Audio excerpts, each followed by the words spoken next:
Hi everyone! So today ang pag-uusapan natin ay kung paano magtanggal ng nail enhancement or ang soaking off method. So itong kuko ko ay naka soft gel extensions and gusto ko na siyang palitan. Kaya ngayon magre-removal tayo. Napakadami nating products na pwedeng gamitin as removers like our soak off solutions, acetones, and then meron na rin tayong mga pads na naka-prepare with a foil like this one. So, depende sa inyo kung anong gusto nyo gamitin, but if soaking off method ang pag-uusapan, tinutunaw natin yung enhancement natin gamit yung isang solvent like acetone. First, syempre, paikliin muna natin yung kuko dahil useless din naman kung ibababad pa natin yon, kayang-kaya naman natin siya putulin, lalo na if hindi naman siya natural nail. So, i-cut na natin siya para hindi na tayo mahirapan. Next, don't forget na pag nagka-cut kayo ng mahabang kuko, dapat may pressure kayo dun sa daliri ng client nyo. Dahil pag wala, mararamdaman niya yung sakit doon sa kuko. Para hindi naman tumalsik yung kuko dun sa client nyo or sa inyo, pwede nyong gawin yung ganitong hawak ng ating cutter. So yung palm nyo nandoon sa pang-press ng ating nail cutter and then nakaharang yung thumb nyo doon sa tumatalsik na part ng kuko. Pumili kayo ng bit kung saan kayo sanay, pwedeng coarse, pwedeng extra coarse, pwedeng extra coarse, pero be mindful kung gaano kayo kabigat maghawak ng e-file ninyo. Usually kasi hindi yan nasa drill bit lang na napili nyo, but also dun sa pressure na binibigay nyo doon sa bit. If mabigat yung kamay nyo, dapat hindi sobrang gaspang nung bit na gamit nyo. If sobrang gaan naman ang kamay nyo, hindi rin dapat super fine yung bit na gamit nyo.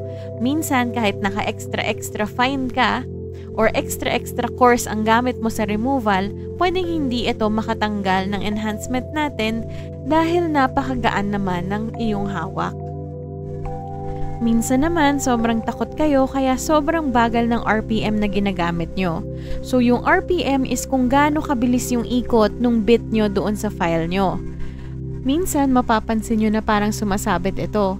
So, pag sumabit siya, ibig sabihin masyadong mabagal yung RPM nyo doon sa e-file ninyo or masyadong mabigat yung kamay ninyo. So, if nangyari yun, kailangan bilisan nyo ng konti yung speed or gaanan nyo ng konti yung kamay ninyo. Pero mas madalas is masyadong mabagal talaga yung speed nyo. If gusto nyo ng mas mabilis na removal, remove nyo na pati yung colored layer at itira nyo yung base. Pero kung natatakot naman kayo, pwedeng i-remove nyo na lang yung top coat natin at i-continue natin yung removal sa soaking part na. Hindi nyo rin tatandaan pag nagpa-file kayo, dapat nakahiga yung bit ninyo at hindi siya naka-point down. Or else, pwede kayo magkaroon ng ring of fire or mabutas natin yung kuko ng client natin. So, ihiga natin yung mga bits natin, ha?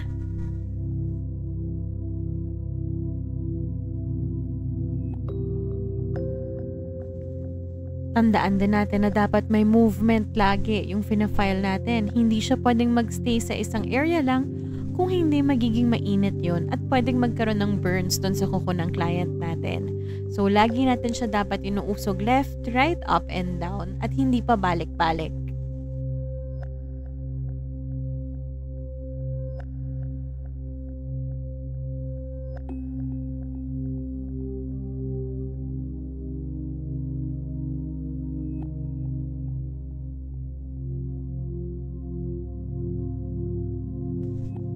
Panipisin lang natin yung nail ha hanggang sa makita nyo yung base na part.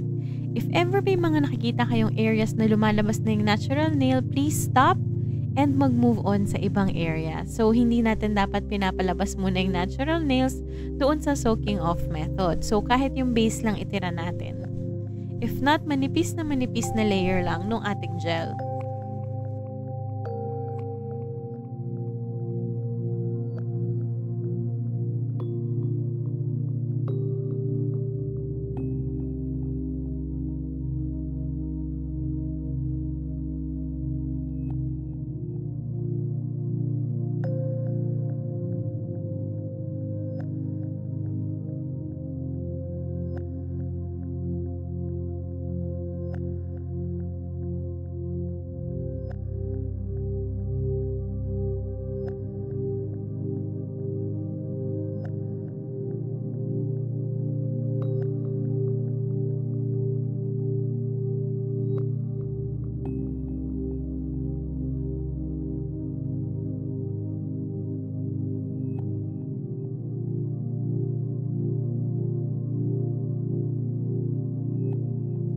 Katulad nga ng sinabi ko kanina, marami tayong ways kung paano tayo mag-soak off.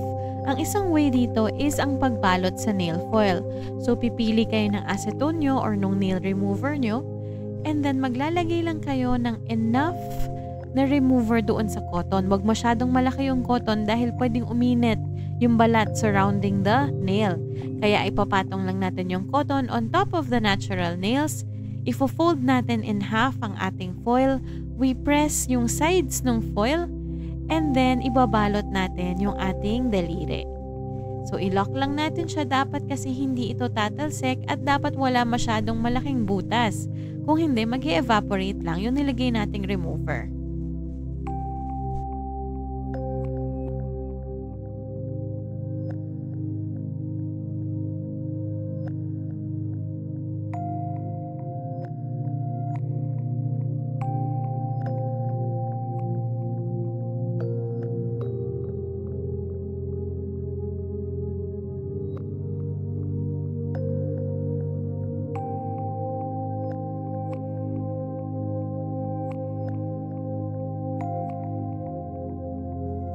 Next is yung may pre-made foil na lalagyan na.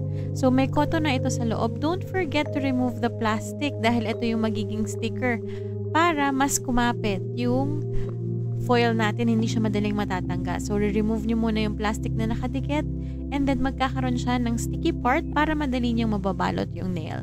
So, same lang din. Fold nyo yung sides and then fold nyo yung center. Dapat wala masyadong malaking butas or else mag-evaporate din siya. So, mga gel polishes natin, nasa 10 minutes natin siyang isosoak. And then, if mga nail extensions na, pwede tayong umabot ng 15 minutes to 20 minutes.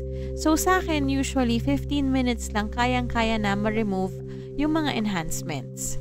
So, again, if gel polish, kahit less than 10 minutes, dapat babakbak na yan. While yung mga enhancements natin, umaabot ng 15 minutes. For hard gel, hindi natin siya masosoak off.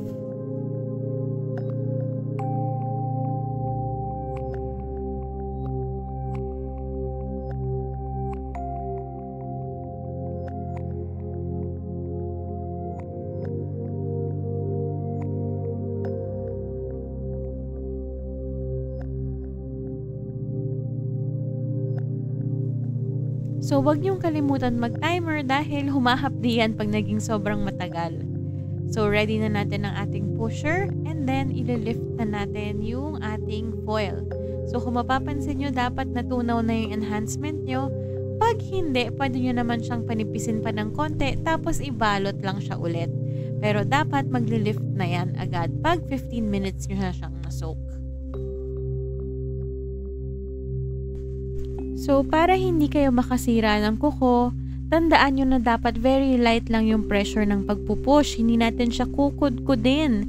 Dapat mag-isa siyang aangat. Hindi natin pipilitin tanggalin. Dahil pag pinilit natin tanggalin yan, pwedeng sumama yung upper layer ng kuko natin at ninipis na yung kuko ng clients natin. 'Di ba? Kaya nga sinasabi ko lagi na pwedeng dahil din sa removal kung bakit nasisira yung kuko ng clients natin.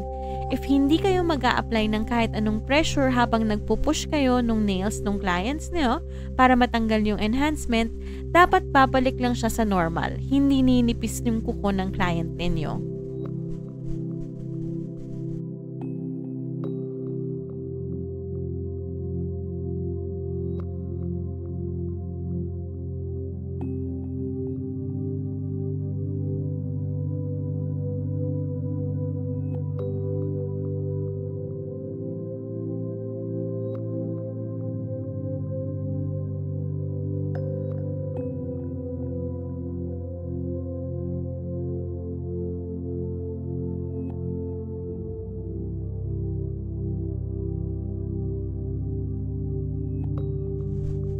Di natin naiiwasan minsan na ayaw pa niyang matanggal.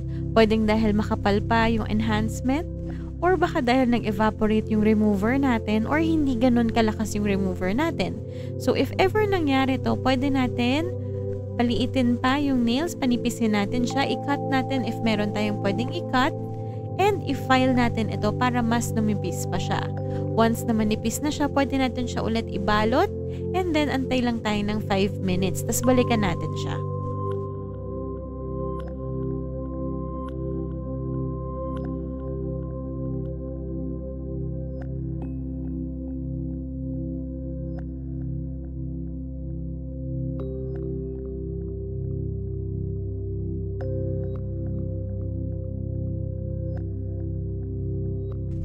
Once natanggal na natin siya, pwede na natin siyang i-buff or pwede na tayong mag-cleaning. Pero remember, ang cleaning ay ibang bayad pa.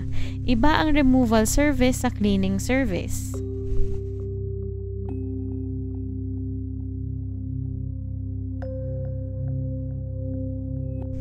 Once na-remove na natin lahat ng enhancement, dapat same yung itsura ng kuko natin bago pa natin ito nilagyan ng enhancement. Dapat wala siyang gasgas, wala siyang mga butas-butas at walang namumula. So, ganito lang mag-remove ng enhancement natin. Sana wag nyo siyang kamayin. And if you have questions, please let me know.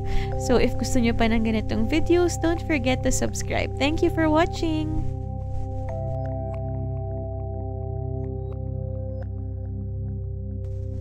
So, konting tips lang bago natin tapusin yung video natin.